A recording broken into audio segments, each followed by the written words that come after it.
Hello friends, in this video I shall explain the English poem A Photograph of Class 11. The poetess of the poem A Photograph is Shirley Tolson. She was an English poetess. इस poem के माध्यम से poetess यानी कि कवित्री Shirley टोल्सन अपनी माँ को loving tribute यानी कि प्यार भरी श्रद्धांजलि दे रही है। इस पोएम में वो जब अपनी माँ की 12 इयर्स या उसी एज के एक चाइल्डहुड फोटोग्राफ देख रही है, तब उनको अपनी माँ के कुछ स्वीट मोमेंट्स यानी कि मधुर यादें याद आ गई। उनकी माँ की मृत्यु हुई, अनेक साल बीत गया। माँ की मृत्यु से उनको जो दुख हुआ वो उससे बयान नहीं कर सकती। पोएम के बारे में डिटेल जानने के लिए चलिए पोएम को पढ़ते हैं। The cardboard shows me how it was when the two girl cousins went paddling, each one holding one of my mother's hands, and she the big girl, some 12 years or so. Cardboard means frame या गत्ता and paddling means तैरना या नाव चलाना। Cardboard यानी कि frame में poetess Shirley टोल्सन को एक पुरानी फोटोग्राफ मिला। फोटोग्राफ में उनकी माँ 12 साल की थी और साथ में दो कजिन गर्ल्स भी थी। दोनों कजिन गर्ल्स उनकी माँ की हाथ पकड़ी हुई थी। उनमें से बड़ी थी उनकी माँ। वे बीच हॉलिडे मनाने के लिए समुद्री तट पर पैडलिंग के लिए गए थे। All three stood still to smile through their hair at the uncle with the camera, a sweet face my mother's that was before I was born, and the sea, which appears to have changed less, washed their terribly transient feet. Transient feet means passing feet यानी कि चलायमान पैर। उनकी माँ की चाचा ने तब उन्हें रोका और फोटो खींचने के लिए पोज देने कहा।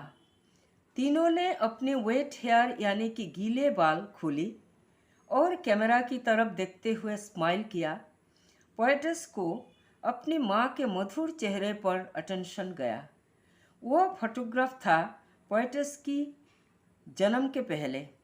समुद्र ने उनकी टेरिबली पासिंग फीट यानी कि अति चलायमान पैर को छुआ। उस समय वो पैर कितनी छोटी थी और अब वह बड़ी हो गई थी। पोएम में देयर टेरिबली ट्रांजिएंट फीट की अर्थ है उनकी माँ की डेथ के बाद वर्षों में सब कुछ बदल गया और समुद्र वहीं बना रहा। Some 20-30 years later, she would laugh at the snapshot, see Betty and Dolly, she would say, and look how they dressed us for the beach.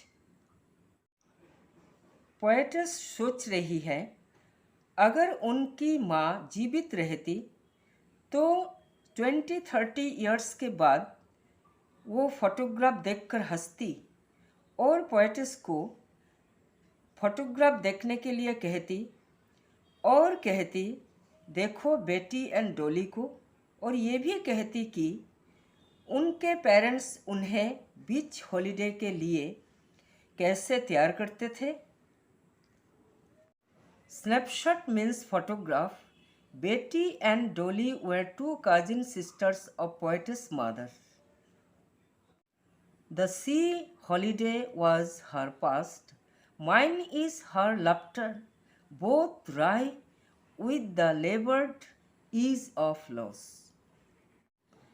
Wry means ironical यानी कि व्यंग्यपूर्ण बातें। सी और बीच हॉलिडे अतीत से उनकी माँ की फेवरेट मोमेंट थी।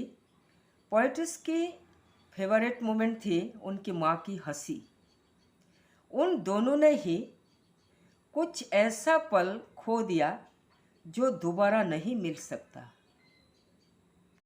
Both rye with the levered ease of loss means poetess के माँ की सी हॉलिडे और उनकी हंसी दोनों पास्ट इंसिडेंट्स है।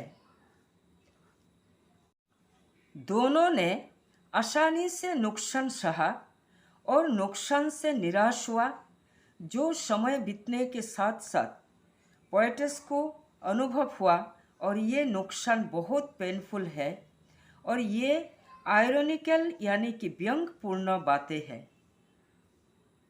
Now she has been dead nearly as many years as that girl lived, and of this circumstance there is nothing to say at all. Its silence silences.